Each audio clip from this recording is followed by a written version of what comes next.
ભારત પાકિસ્તાન વચ્ચે યુદ્ધના તણાવભર્યા માહોલને લઈ ભરૂચ જિલ્લા આરોગ્ય તંત્રની સૂચનાથી સિવિલ હોસ્પિટલમાં 150 બેડનો ઇમરજન્સી વોર્ડ સજ્જ કરી દેવાયો છે. દેશમાં હાઈ એલર્ટ પગલે ગુજરાત રાજ્યમાં પણ તમામ સરકારી અધિકારીઓની રજાઓ કેન્સલ કરી દેવાઈ છે. સાથે કોઈ પણ સ્થિતિમાં હેડક્વાર્ટર્સ નહીં છોડવા માટેના આદેશ અપાયો છે. ભારત પાકિસ્તાન વચ્ચે યુદ્ધના તણાવભર્યા માહોલને લઈ ભરૂચ જિલ્લામાં દહેજ ખાતે દરિયાપટ્ટી ઉપર મરીન પોલીસનો બંદોબસ્ત ગોઠવી દેવામાં આવ્યો છે. જિલ્લા આરોગ્ય અધિકારી ડોક્ટર જે.એસ. દુલેરાએ જણાવ્યું હતું કે આદેશ મુજબ તમામ આરોગ્ય કર્મીઓ અને અધિકારીઓની રજાઓ કેન્સલ કરી દેવાઈ છે. જિલ્લામાં અમારી પાસે એમ્બ્યુલન્સ, જરૂરી દવાઓ અને જથ્થો અમારી પાસે ઉપલબ્ધ છે. આગામી 15મીએ મેગા રક્તદાન શિબિર કરાશે. સિવિલ હોસ્પિટલના doctor Kiransinh Patel, chief medical director Miteshsinh શાહની આગેવાનીમાં તૈયારી કરી દેવામાં આવી છે. પરિસ્થિતિને અનુલક્ષીને સરકારશ્રી તરફથી આરોગ્ય વિભાગના તમામ અધિકારી કર્મચારીઓની રજા રદ કરવાના આદેશ આવી ચૂક્યા છે. આ અનુસંધાને અમે પણ અમારા તમામ અધિકારી કર્મચારીઓની રજા રદ કરીશું.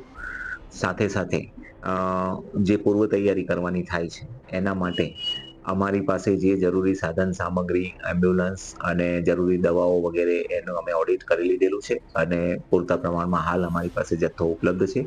જરૂર જણાય વધારાનો જથ્થો જો મેળવવાનો થાય તો એ પણ અમારી તૈયારી છે. રજાઓની કેન્સલની અમે તો વાત કરી લીધેલી છે. લગભગ આ પરિસ્થિતિ, કોઈ પણ પ્રકારની પરિસ્થિતિ થાય તો એને પહોંચી વળવા માટે આરોગ્ય ખાતા તરફથી સંપૂર્ણ તૈયારી થયેલી. એલર્ટને પગલે હોસ્પિટલમાં વીજળી માટે અન્ય સ્ત્રોતોની વ્યવસ્થા રાખવાની સૂચના સાથે બ્લડ ડોનેશન કેમ્પ યોજવામાં, દવાનો સ્ટોક રાખવો, ખાનગી હોસ્પિટલના ડોક્ટર સાથે સંકલન રાખવાની પણ સૂચના આપી છે.